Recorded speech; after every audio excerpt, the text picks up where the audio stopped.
L'intersectionnalité, c'est quoi?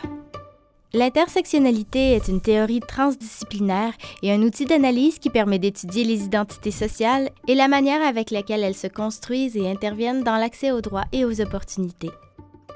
Elle se base sur l'idée selon laquelle les catégories sociales, comme par exemple le sexe, le genre, la classe sociale, l'ethnicité, l'âge, le handicap ou l'orientation sexuelle, se chevauchent et interagissent de manière simultanée pour produire, organiser et maintenir les inégalités sociales.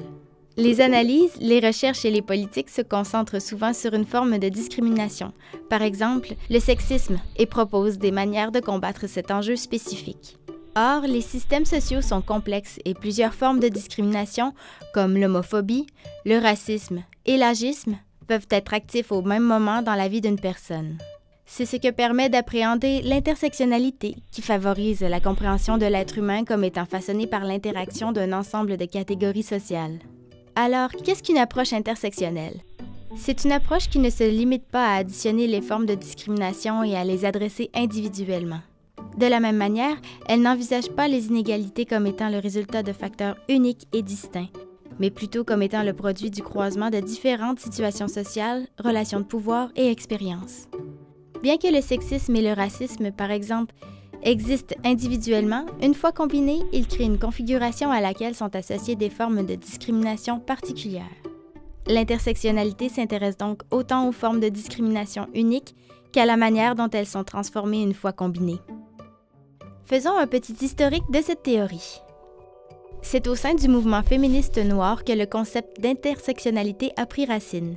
La juriste afro-américaine Kimberly Crenshaw fut la première à utiliser ce terme, intersectionality, en 1989. Many years ago, I began to use the term intersectionality to deal with the fact that many of our social justice problems like racism and sexism are often overlapping, creating multiple levels of social injustice. Il servait à illustrer la situation particulière des femmes noires qui, souvent, se retrouvaient à ne pas être protégées par les lois contre le racisme ou contre le sexisme. L'exemple de la General Motors Corporation l'illustre bien. La compagnie a commencé à embaucher des femmes noires seulement après l'adoption par le Congrès de la loi sur les droits civils en 1964. Puis, pendant la récession de 1973 à 1975, une vague de mise à pied massive basée sur le principe d'ancienneté fit en sorte que toutes les femmes noires ayant été embauchées après 1970 furent congédiées. Suite à ces licenciements, 5 poursuites pour discrimination à l'emploi furent déposées.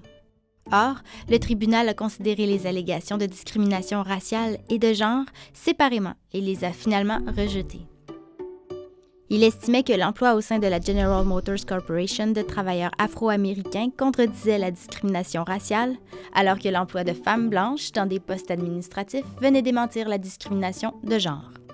Dans ce cas précis, vécu par les femmes noires ayant porté plainte, la combinaison des catégories de genre et d'ethnicité a créé une configuration unique, ainsi qu'une forme de discrimination particulière qui a échappé à la législation. Il est temps maintenant de se pencher sur les différentes dimensions d'analyse de l'intersectionnalité. Pour bien saisir la complexité des réalités individuelles et des inégalités sociales, l'approche intersectionnelle opère à 2 niveaux.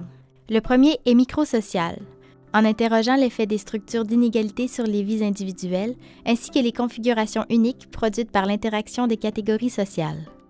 Le second niveau est macrosocial, en s'intéressant aux manières dont les systèmes de pouvoir, tels que les institutions gouvernementales, économiques et religieuses, les lois, les politiques ou encore les médias, participent à la production, à l'organisation et à la reproduction des inégalités. Or, cet outil d'analyse en 2 niveaux va plus loin en privilégiant la prise en compte des 4 dimensions différentes dans lesquelles peuvent s'incarner les divisions sociales. La dimension organisationnelle, qui renvoie aux organisations sociales, politiques et économiques. La dimension intersubjective, faisant référence aux relations entre acteurs dans des situations qui peuvent être formelles ou informelles.